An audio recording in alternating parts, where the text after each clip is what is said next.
Welcome to Let's Chat, Summer Slumps. The first day of summer is right around the corner on June 20. Summer means longer days, lighter schedules, and, for many marketers, lighter engagement. But what if a seasonal slowdown isn't a signal to do more, but to do things differently? That really captures the core challenge, doesn't it? Yeah. For anyone in marketing or brand leadership, there's this feeling when summer hits, usually June through August, things just slow down. You get the vacations, the out-of-office replies just piling up. And it's a global thing, too. You hear that phrase, Europe sleeps. Yeah. Right? Because significant parts of the continent take those long breaks, and that really impacts international business. It's not just a feeling, it's part of the business calendar. Right. And we actually looked at some data on this for the deep dive. The Gaining the Competitive Edge report, it found, get this, 95% of B2B businesses said customer or prospect holidays were a major factor in their seasonal slowdowns. 95%. Wow. 95. So it's clearly not some small niche issue. It's pretty much everyone. It really is. And I think maybe the gut reaction, when engagement dips is, okay, let's just do more. Right. More emails, more ads. Yeah, send more, run more promos, just try to force it. But what the sources we're looking at here really suggest is, well, maybe the problem isn't just less happening. Maybe it's that the audience is just in a fundamentally different headspace. Okay, let's unpack that, because that feels like the key shift in thinking. It's not just slow, it's different. And what's really interesting is how different it looks depending on your industry, right? Totally. It's not one size fits all at all. How your audience uses their devices, their mindset, what they actually need in summer, it changes dramatically. And those changes look very different sector by sector. So the trick is adapting to those shifts, not just fighting the overall slowdown.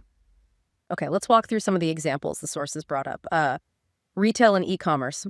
My inbox is already bracing itself for the summer sale onslaught. Yeah, we all know that feeling. But the research says engagement actually dips after Memorial Day. But then it picks up again pretty significantly as you get closer to back to school. Ah, okay. So for retail, the takeaway is that just blasting promotions all summer probably isn't super effective. You need smarter segmentation, better timing, catching people when they might actually be thinking about buying, maybe prepping for a trip or looking ahead to the fall. Makes sense. And what's really interesting, and shows how brands are trying to adapt, is this trend of manufacturing demand. Manufacturing demand, how so? Well, think about Prime Day or Best Buy doing Black Friday in July, Target Circle Week. They're basically creating their own little shopping holidays midsummer to get people spending and generate buzz when things might otherwise be quiet. That is clever. If the natural peaks aren't there, just make a new one. Okay, what about media and entertainment? Personally, my screen time definitely goes up if I'm on vacation or just have more downtime. You and millions of others, that's a huge trend. Streaming, mobile content consumption, it soars in the summer. Absolutely prime time. But specifically for engaging users inside the app, think personalized recommendations. You watch this, maybe you like that. Timely push notifications about new shows or movies that fit their taste. They're already there on their phone looking for something to watch or listen to. Okay, so while B2B might be slowing, some B2C areas are actually heating up differently. Different channels, different needs. Now, travel and hospitality, summer's got to be their peak season, right? Oh, absolutely. It's their moment. For them, everything has to be mobile first and real time. Their customers are literally moving. Right, on the go. They need instant updates on their itinerary, last-minute offers that pop up when they're actually looking, maybe location-based suggestions for things nearby. Engaging them in that moment is crucial, not just for service, but maybe for upsells too. Yeah, meeting them right where they are physically and mentally. Okay, then there are industries like fintech and insurance. I mean, who's thinking about refinancing or complex financial products while they're trying to relax by the pool? Exactly. Probably not many. Transactional engagement is likely way down. But the sources point out this is actually a really strong time to shift gears, build brand trust, focus on education, relationship building. How would that look? Instead of pushing alone, maybe offer summer savings tips, or send a reminder about travel insurance before they head off, or just a gentle nudge for a financial wellness check-in before things get busy again later in the year. It's about being helpful and relevant without the hard sell. So using that downtime to build the relationship, become a trusted resource for when they are ready to transact later. Interesting. Okay, so the big picture across all of these isn't just summer slow. It's summer means your audience is in a different place mentally and maybe physically with different needs. And your strategy has got to be adaptive. Timing, relevance, channel, all of it. Precisely. Which leads us right into something the sources flagged as a really common mistake. We saw some numbers in GetApp's 2024 advertising preferences survey that were pretty eye-opening. Okay, hit me with the numbers. What happens when you shout louder? Well, according to their survey, 40% of consumers unsubscribe from a brand's communications every week. Think about that churn. Almost half your audience actively opting out over just a few months if you're not careful. People are overwhelmed. They're curating ruthlessly. No kidding, that's a constant battle. And it gets more specific. 56%, more than half, will opt out if they get just 4 or more messages from a brand in only 90 days. That seems incredibly low if you're sending emails daily or even weekly. You're way past that threshold for a majority of people, miles past it. What? And it shows consumers aren't just ignoring messages they don't want.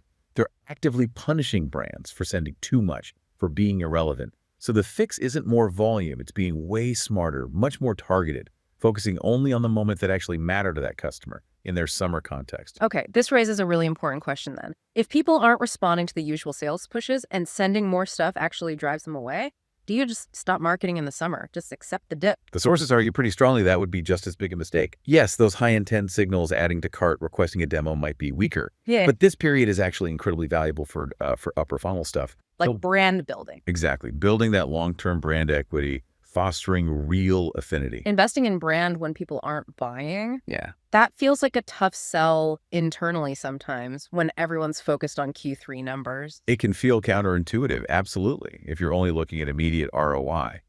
But think longer term, engaging people across channels during these less transactional times. It's not about getting a sale right now. It's about staying top of mind, building that relationship. So when they are ready. Exactly. When peak season hits later Q4 for retail, back to school, whatever it is for your industry, the customers who've had a positive, recent, maybe non-salesy interaction, they'll remember you. They'll be more receptive. You're essentially planting seeds. Okay, so shifting from purely transactional to more relational for this specific season. Building that connection pays off down the line, especially in those really seasonal businesses. Precisely. Instead of pushing hard for conversions that probably aren't going to happen anyway, use the summer to tell your story. Share customer successes, give a peek behind the scenes, run campaigns based on shared values, just keep the brand warm. So it's remembered when purchase intent comes back online. Okay, besides that shift, what other maybe strategic opportunities does this summer period offer? Yeah, the sources really push this idea of framing summer not just as a hurdle, but as a real strategic window, almost like a sandbox for experimentation. Think about digital ad costs. CPMs, the cost per 1,000 impressions, they often soften a bit mid-year. Why is that? Because some brands do pull back their spending. They pause campaigns during summer. So for those who stay active, it can actually create a less crowded, lower-cost environment to advertise in. Okay, now this is really interesting. Lower costs mean cheaper experiments. Basically, yes. If the pressure for immediate results is slightly lower, and the cost to reach people is potentially down, it's the perfect time to test things out. Like what kind of things? Run those A/B tests on different content formats you've been meaning to try. Experiment with a new influencer partnership, perhaps. Test out some AI-generated creative variations. Try different messaging angles or calls to action. You use this lower-cost period to learn what works before you unleash the big budgets in Q4. Makes total sense. And you mentioned earlier, people are in a different context in summer. Often not at their desks. Where are they then? And how do we reach them? Great question. Summer usually means more movement. People are outside more, they're traveling, routines are less fixed. Email opens might drop because, they're not glued to their work inbox. But mobile usage often goes up. For leisure navigation. Entertainment, communication, planning activities. So the key is to diversify beyond just email. Meet them where they actually are, which is often on their phones. So double down on mobile. Absolutely. Okay. It's prime time for a truly mobile-first approach, leveraging channels that feel more immediate and more relevant to someone who isn't sitting at a computer. Like push notifications. Yeah. Or messages within the app itself. They're fantastic for real-time relevance, a timely nudge, some contextual content, an update that matters right now while they're already using the app. It feels much less like an interruption than an email landing in an inbox they might not check for days. Okay. And what about SMS texting? Feels very direct. It is direct, which is its strength and weakness. SMS and MMS can be great for cutting through the noise when emails being ignored. Think quick, urgent reminders. Flash offers maybe? Essential updates. It's a direct line, but you had to use it sparingly, carefully, so you don't become part of that frequency problem we talked about. Right, preserve the channel. And globally, channels like WhatsApp. Oh, absolutely crucial, especially internationally. In many parts of the world, WhatsApp is the main way people communicate. Using it for marketing can offer a really personal, conversational touch. It feels less like a broadcast, more like a direct, helpful connection. Plus, you can send richer media, like images or short videos. Summer slumps aren't a stop sign. They're a signal to reset and recognize how your audience wants to engage with you. Lean into smarter strategies that meet customers where they are when they're ready. Want to make mobile your summer superpower? Download Iterable's new mobile marketing guide to learn how, linked in the article of this deep dive. We hope this week's deep dive into summer slumps gave you a few ideas to bring to your next Q3 planning meeting. We'll see you here next week. Same time, same chat. See you then.